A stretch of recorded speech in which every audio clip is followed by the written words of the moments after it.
কলা গাছে কী কী সার দিতে হয়, কলা গাছ লাগানোর পর দ্বিতীয় ধাপে কী কী সার দিতে হয় আজকে সে নিয়ে আলোচনা করবো। আসসালামু আলাইকুম। এখন যেটা দেখছেন এখানে কিছু কলার চারা লাগিয়েছিলাম 50টার মতো। তো এখানে লাগানোর পর শুধুমাত্র একবার যখন গাছটা ছোট ছিল তখনই দেখছি যে একদম গাছে যখন গাছ ডেকে গেছে, তারপর একবার গাছ পরিষ্কার করছিলাম। এখন এই 1.5 মাস বয়স, এখন আবার সার দেওয়া লাগবে। তো এখন আসলাম আবার একটু সার দেওয়ার জন্য।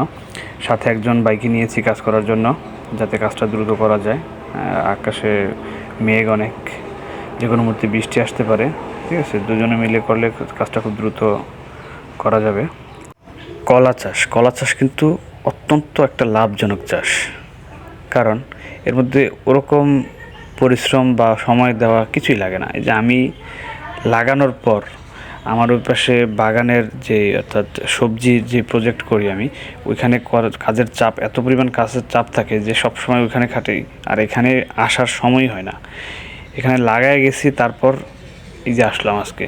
ঠিক আছে, এখানে কিচ্ছু করিনি আমি, শুধু লাগানোর সময় আমি প্রতি মাদায়, যখন মাদা তৈরি করছি, মাদা তৈরি করার সময় আমি জৈব সার দিয়েছিলাম 1 কেজি 600 গ্রাম, সাথে 50 গ্রাম করে টিএসপি।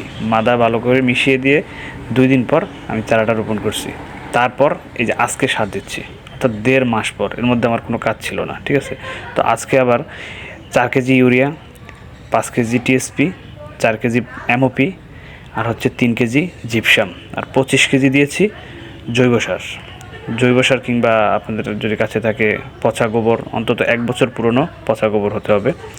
সারগুলোকে ভালোভাবে মিক্স করতে হবে, যাতে করে আপনার কোথাও কোনো সার কম বা বেশি এরকম যেন না হয়। এবং সার দেওয়ার আগে এই কাজটা অবশ্যই করতে হবে, গাছের গোড়ায় যেহেতু সার দেওয়ার পর মাটি দেব, তো মাটি যতটুকু উঁচু করে দেওয়া হবে সে অবধি যেন গাছের ছোট কোনো পাতা না থাকে, গাছের কোনো পাতা না থাকে। ঠিক আছে, তো সেই পাতাগুলো কাটার পর সারগুলো দিতে হবে কিভাবে, গাছের গোড়া থেকে একটু দূরে, গাছের গোড়ায় যেন না পড়ে, যেহেতু আর সাথে রাসায়নিক সার ইউরিয়া সার আছে। তো ইউরিয়া সার গাছের গোড়ায় যেন না পড়ে, এই জন্য চারদিক থেকে সার্কেল করে তারপর সারগুলোকে দিতে হবে।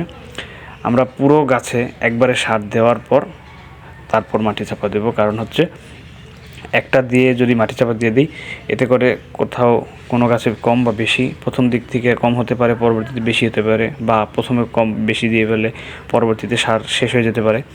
এই জন্য সবগুলো গাছে একসাথে সার দিব, যাতে করে সবগুলোতে সমানভাবে পড়ে, কোথাও কম বা বেশি না হয়ে যায়। ঠিক আছে, তো কলা চাষ আপনারা করতে পারেন যারা অবসর আছেন। ঠিক আছে, বাড়ির আশেপাশে কোথাও যদি ছোট্ট জায়গা থাকে, একটু উঁচু, যেখানে পানি জমে না, এরকম জায়গা যদি হয়, তাহলে আপনি অনায়াসে কলা চাষ করতে পারেন। ঠিক আছে, এখানে গাছ আপনি লাগানোর সময় একটু পরিশ্রম দিতে হবে, তারপর আবার একটু বড় হওয়ার পর, যেমন এই যে এখন 1.5 মাস পর এখন সার দিতে আসছি। যাই হোক, সারগুলোকে ভালো করে দিয়ে তারপর চারদিক থেকে সার্কেল করে মাটিগুলোকে কুপিয়ে গাছের গোড়ার দিকে একটু উঁচু করে রাখতে হবে। গাছের গোড়ায় থেকে চারদিকে যেন ডাল থাকে, এবং মাটিগুলোকে অবশ্যই ঝুরঝুরে করে দিতে হবে। ঠিক আছে, যদি মাটি ঝুরঝুরে না হয়, একটু বড় বড় হয়, তাহলে হচ্ছে কি ওই ফাঁকা দিয়ে বৃষ্টির পানিটা একদম গাছের গোড়ায় চলে যাবে। দেখতে পাচ্ছেন কীভাবে চারদিক থেকে মাটিগুলোকে টেনে আমরা গাছের গোড়ায় দিচ্ছি এবং মাটিগুলোকে ঝুরঝুরে করছি। যতটা সম্ভব করতে হবে। মাটিগুলো ভিজা, আপনার বৃষ্টি হয়, প্রতিদিন রাতে বৃষ্টি হচ্ছে, তো একটু কষ্ট হচ্ছে, তারপরে যতটা সম্ভব করছি। আর কোনো গাছের গোড়া যদি একটু নিচু থাকে, যেমন এই গাছটার গোড়া অনেক নিচা, এই জন্য এখানে কিছু মাটি চারদিক থেকে মাটিগুলো দিয়ে মানে ওই নিচু জায়গাটাকে ভরাট করে দিতে হবে, আর না হয় গাছটা মারা যেতে পারে যদি বৃষ্টির পানি ধরে। যেহেতু বর্ষাকাল, এখানে একাধারে অনেক টাইম অবধি বৃষ্টি হতে থাকে।